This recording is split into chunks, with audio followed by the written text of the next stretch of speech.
Écoutez, de toute façon, c'est trop tard pour annuler. Et je vous signale que c'est la direction générale elle-même qui a validé l'idée d'une série sur les travailleurs handicapés en entreprise. Mais comment ça, c'était avant la crise? Parce que pendant la crise, le handicap, ça n'est plus un problème. C'est ça, la bourse chute, les handicapés guérissent. Les acteurs, ce sont nos collaborateurs. Les décors, ce sont nos bureaux.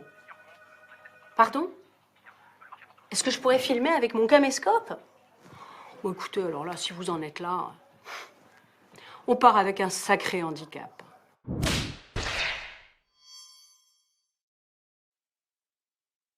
Au pôle handicap, nous voyons tous les jours des employés qui ont peur d'être reconnus comme travailleurs handicapés, alors que cette reconnaissance leur faciliterait la vie. En effet, ils pourraient obtenir des aides organisationnelles, des aides techniques, des aides humaines, et ces trois choses sont importantes. Coupez! Coupez! Il y a eu un camion, là! Ben, Gilles. C'est dingue, t'as pas entendu le camion? Non. On y retourne. Allez-y, Laurence. En fait, le travailleur en situation de handicap minimise son problème. Il va tout faire pour éviter d'être dans la case handicapé. Mais ça lui évite d'obtenir une compensation de son handicap. Et ça, c'est grave. Là!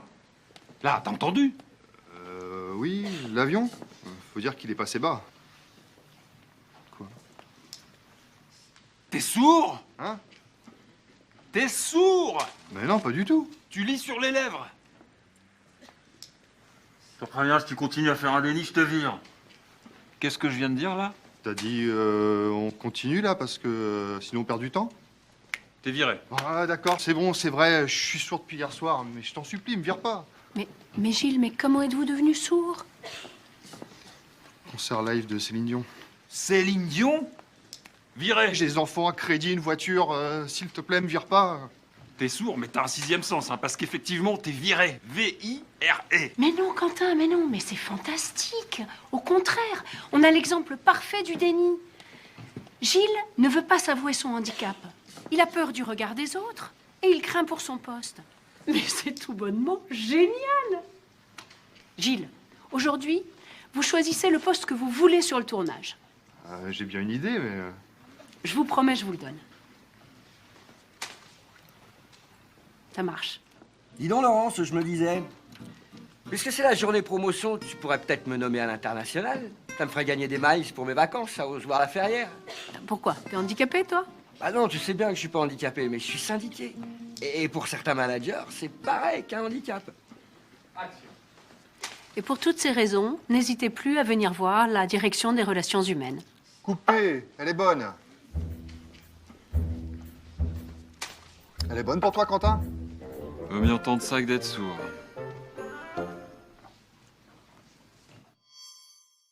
Pour finir, les comportements avec les déficients moteurs. Quand je me déplace avec un collaborateur en fauteuil roulant, c'est lui qui décide de son trajet. Quand il me parle, je me mets à son niveau. C'est bien. J'évite de lui dire ça bouge. Très bien. Maintenant, les déficiences auditives. Avec un malentendant, je me mets en face. Je ne dis pas sourd comme un pot, je dis malentendant comme un récipient. Pour parler à un handicapé visuel, je lui tape sur l'épaule. Quand je pars, je sors, je déplace un objet, je l'avertis. Je ne dis pas, tu vois ce que je veux dire, je dis t'afficher. Pour les déficiences mentales, on sourit. On utilise des mots simples. On sourit, on utilise des mots simples. Avec les déficients mentaux, on fait comme avec la direction générale, quoi. C'est pas un peu caricatural, là? Parce que franchement, ça se passe jamais comme ça. Non, mais justement, ça donne un petit côté Corée du Nord très tendance.